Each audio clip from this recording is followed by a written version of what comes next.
집을 팔았습니다. 평생 한 번도 큰 소리를 낸 적 없던 박정숙의 입에서 나온 말이었습니다. 해외여행에서 막 돌아온 아들 민수와 며느리 소영의 얼굴은 순간 하얗게 질렸습니다. 뭐라고요? 소영이 어리둥절한 표정으로 되물었습니다. 방금 전까지만 해도 신나게 여행 사진을 보여주며 자랑하던 그들의 표정이 일순간 굳어졌습니다. 이 집으로?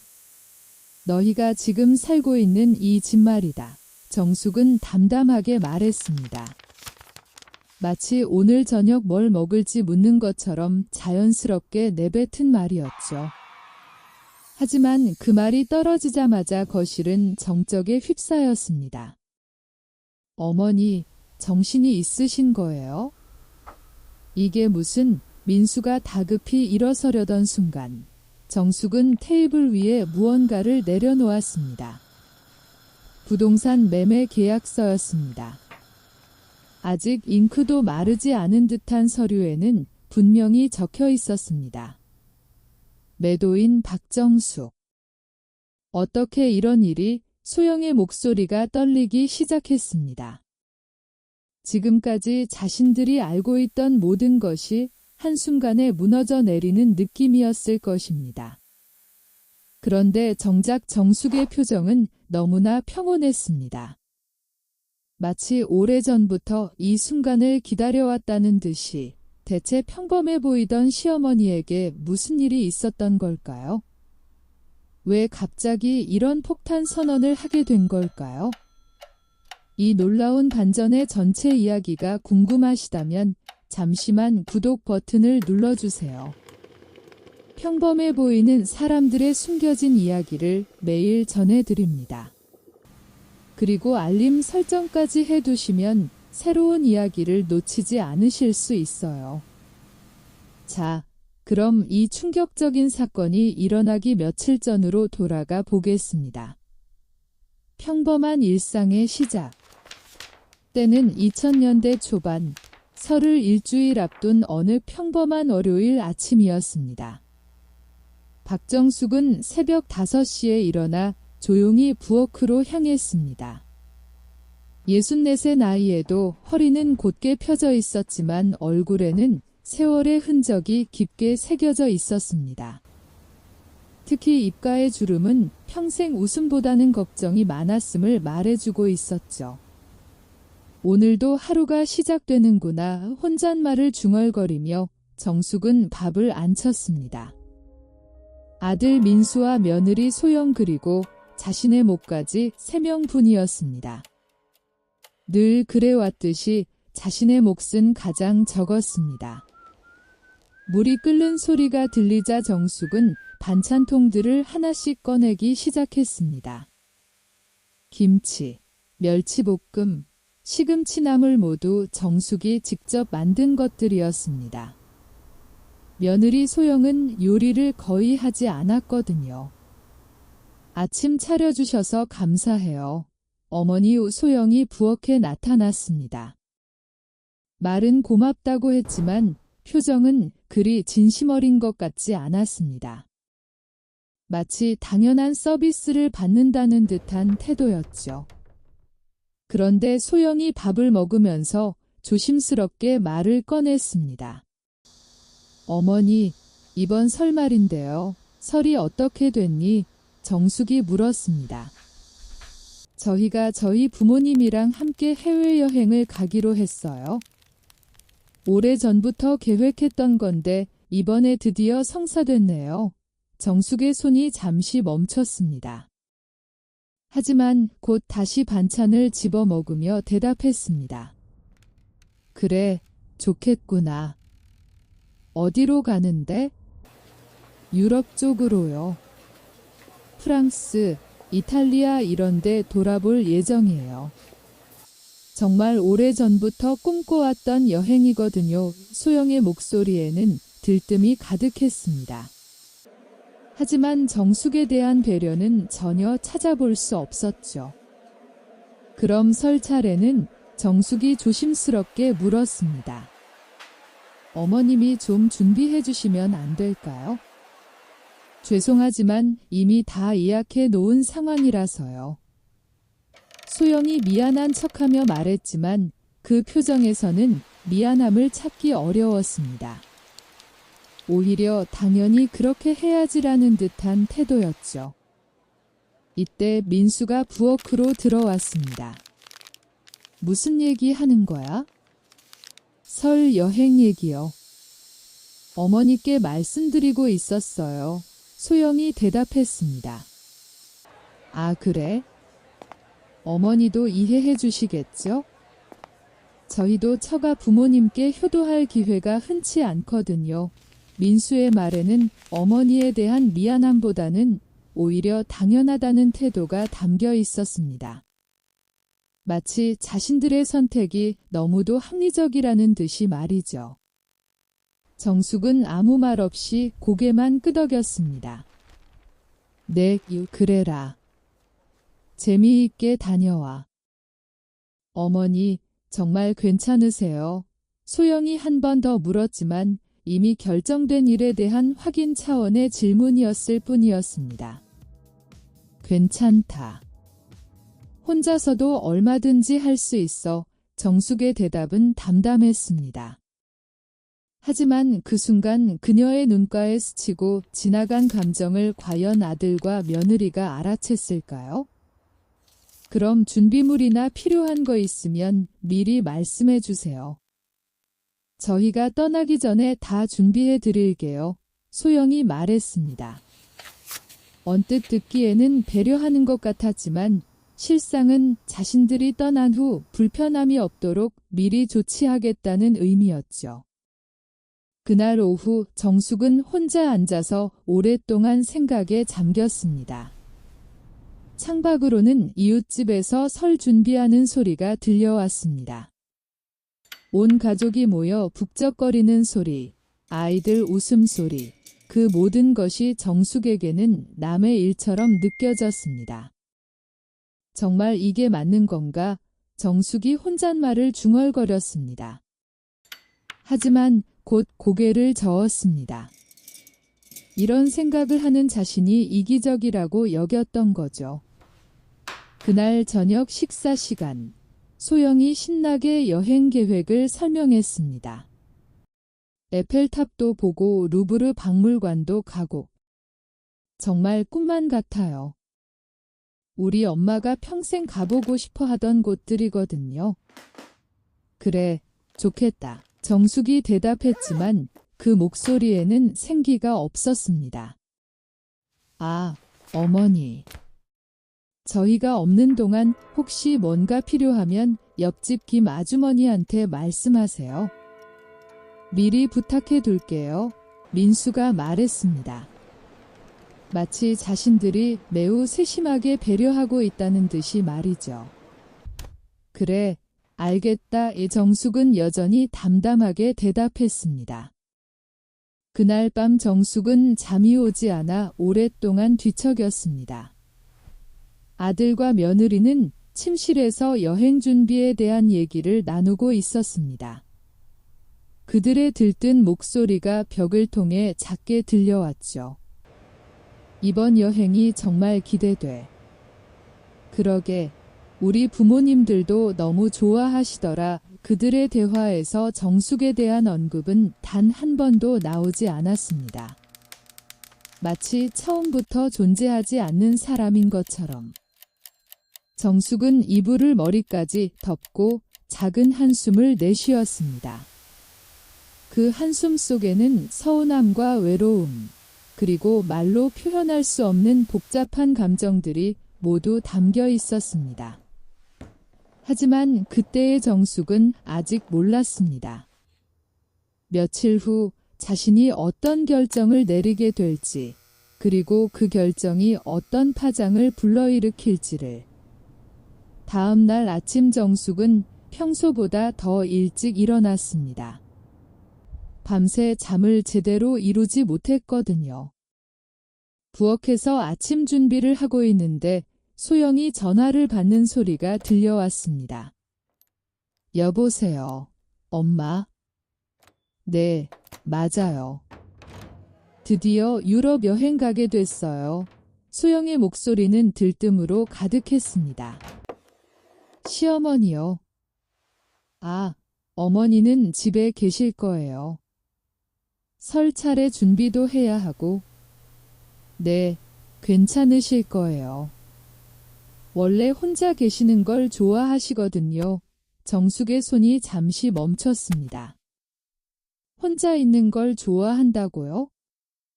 언제 그런 말을 한 적이 있었나 싶었습니다. 하지만 아무 말도 하지 않았습니다. 네, 엄마. 걱정 마세요. 어머니 성격이 워낙 조용하시고 독립적이셔서 오히려 편하실 거예요. 소영이 계속 통화를 이어갔습니다. 마치 정숙이 듣지 못한다고 생각하는 듯 했죠. 아침 식사 시간이 되자 민수도 부엌으로 나왔습니다. 여보, 여행 준비는 다 됐어? 응, 거의 다 됐어. 아, 그런데 우리 부모님들께서 어머니 걱정을 좀 하시더라고. 소영이 말했습니다. 뭘 걱정해? 어머니가 뭘 못하시겠어? 민수가 대답했습니다. 그 말투에는 어머니에 대한 신뢰라기보다는 오히려 무관심이 묻어 있었죠. 그러게. 어머니는 워낙 독립적이시잖아. 오히려 우리가 없으면 더 편하실 거야. 의 소영이 동조했습니다. 정숙은 아무 말 없이 밥을 먹었습니다. 그들이 말하는 독립적이라는 표현이 실제로는 신경 쓰지 않아도 되는이라는 뜻임을 너무나 잘 알고 있었거든요. 어머니, 저희 내일 모레 출발인데 특별히 필요한 거 없으세요? 민수가 물었습니다. 아니다. 없어. 정숙의 대답은 간단했습니다. 그럼 다행이네요. 아, 참. 저희가 여행 가는 동안 혹시 친척들이나 이웃분들이 설 인사 오시면 어떻게 할까요? 소영이 물었습니다. 그냥 내가 알아서 할게. 괜찮으세요? 혼자서 다 대접하시기 힘드실 텐데 소영의 말에는 걱정보다는 오히려 번거로움을 피하고 싶다는 마음이 더 커 보였습니다. 힘들면 그냥 없다고 하세요. 어차피 저희도 없는데 뭘 이민수가 덧붙였습니다. 정숙은 그 말을 듣고 가슴이 철렁했습니다. 설에 찾아오는 손님들을 겁다고 돌려보내라는 건가요? 평생 그런 일은 한 번도 해본 적이 없었는데 말이죠. 설을 사흘 앞둔 날, 정숙은 혼자 시장을 보러 갔습니다. 평소에는 민수 부부와 함께 장을 보러 다녔지만 이번에는 혼자였습니다. 시장은 설 준비로 북적였고 여기저기서 명절 잘 보내세요. 라는 인사가 들려왔습니다. 이웃들은 모두 가족들과 함께 장을 보고 있었죠. 정숙은 묵묵히 필요한 재료들을 하나씩 샀습니다. 떡국떡, 나물, 고기. 하지만 장바구니는 생각보다 빨리 가득 차 버렸습니다. 나이가 드니 예전처럼 많이 들지도 못했습니다. 무거운 장바구니를 들고 터덜터덜 집으로 돌아오는 길, 옆집 김 아주머니가 마주쳤습니다. 어머님, 혼자 장 보셨어요? 아드님이랑 며느님은요? 정숙은 순간 대답을 망설이다가 억지로 미소를 지으며 대답했습니다. 아, 애들이 바빠서요. 이번에는 제가 혼자 준비해요. 김 아주머니는 고개를 끄덕였지만 눈빛에 의아함이 스쳤습니다. 그래도 설인데 가족이 함께 해야지요. 힘드실 텐데 정숙은 대답 대신 웃음으로 넘겼습니다. 하지만 집으로 돌아오는 길에 그 말이 자꾸만 귓가에 맴돌았습니다. 집에 돌아오자마자 정숙은 장바구니를 내려놓고 의자에 털썩 앉았습니다. 손목이 욱신거렸고 허리도 아팠습니다. 하지만 더 아픈 건 마음이었습니다. 그래, 내가 원래 혼자 있는 걸 좋아한다고 했지. 소영의 목소리가 머릿속에서 메아리 쳤습니다. 정숙은 두 손으로 얼굴을 감싸며 깊은 한숨을 내쉬었습니다. 그날 저녁, 소영이 전화 통화를 하던 소리가 들려왔습니다. 네, 엄마. 걱정 마세요. 어머니는 혼자 계셔도 괜찮으세요? 워낙 독립적이셔서요. 오히려 저희가 있으면 불편해하세요. 정숙은 방 안에서 그 말을 모두 들었습니다. 순간 가슴이 철렁 내려앉았습니다. 불편해한다니? 내가 언제 그런 말을 했지? 눈물이 맺혔지만 그녀는 꾹 참았습니다. 설 전날 밤, 민수 부부는 짐을 싸느라 분주했습니다. 거실 가득 캐리어와 옷가지들이 널려 있었고 두 사람은 마치 아이처럼 들떠 있었습니다. 이 옷은 파리에서 입으면 딱이겠다. 맞아, 엄마도 좋아하시겠지? 사진 찍어 보내드리면 분명 기뻐하실 거야. 그들의 대화 속에는 정숙에 대한 언급이 없었습니다. 아니, 어쩌면 처음부터 정숙은 이 여행의 변수조차 아니었던 겁니다. 그날 밤 정숙은 잠이 오지 않았습니다. 이불을 덮고 누워 천장을 바라보다가 결국 자리에서 일어나 서랍장을 열었습니다. 그 안에는 오래된 철 상자가 있었습니다. 남편 김영호가 살아있을 때 늘 언젠가 필요할 때 열어보라 이던 상자였습니다. 정숙은 손을 떨며 상자를 열었습니다. 안에는 집 등기부등본, 몇 권의 통장, 그리고 한 통의 편지가 있었습니다. 정숙아, 내가 세상을 먼저 떠나더라도 이 집과 재산은 다 내 이름으로 해놨다. 내가 가장 현명하고 인내심 있는 사람이니까? 혹시라도 아이들이 너를 함부로 대한다면 이걸로 내 목소리를 내거라. 가족이란 피만으로 유지되는 게 아니다. 존중과 사랑이 없으면 아무 의미 없다. 정숙의 눈에서 눈물이 터져 나왔습니다. 남편의 글씨체가 그대로 남아있는 편지를 읽으며 그녀는 처음으로 마음 깊은 곳에서 뜨거운 무언가가 올라오는 것을 느꼈습니다. 그동안 참고 견뎌왔던 모든 순간들이 한꺼번에 되살아났습니다. 그래, 이제는 나도 나를 위해 살아야 해. 며칠 후, 민수와 소영은 유럽 여행을 마치고 돌아왔습니다. 두 사람의 손에는 면세점 쇼핑백이 들려 있었고 얼굴은 햇볕에 그을린 채 들떠 있었습니다. 현관문을 열고 들어온 순간 그들의 발걸음이 멈췄습니다. 거실은 텅 비어 있었고 익숙하던 가구와 장식품들이 사라져 있었습니다. 대신 테이블 위에는 붉은 서류철이 가지런히 놓여 있었습니다. 민수가 다가가 서류를 펼쳐 보았습니다. 이게 뭐야? 부동산 매매 계약서. 서류에는 분명히 매도인 박정숙이라는 글자가 선명하게 찍혀 있었습니다. 순간 민수의 손이 덜덜 떨렸습니다. 엄마, 이게 도대체 뭐예요? 우리 집을 왜? 민수는 충격의 목소리가 갈라졌습니다. 소영도 하얗게 질려 어쩔 줄 몰라 했습니다. 어머니, 이건 농담이죠? 그렇죠. 그때 부엌에서 천천히 걸어 나온 정숙이 담담한 목소리로 말했습니다. 농담이 아니다. 이 집 팔았다. 뭐라고요? 민수가 소리쳤습니다. 어머니 제정신이에요. 우리가 지금 어디서 살라고? 정숙은 아들을 똑바로 바라보며 차갑게 대답했습니다. 너희가 푸켓 항공권을 살 때 나한테 물어봤니? 내 돈을 가져다 쓰면서 내 형편을 묻기라도 했니?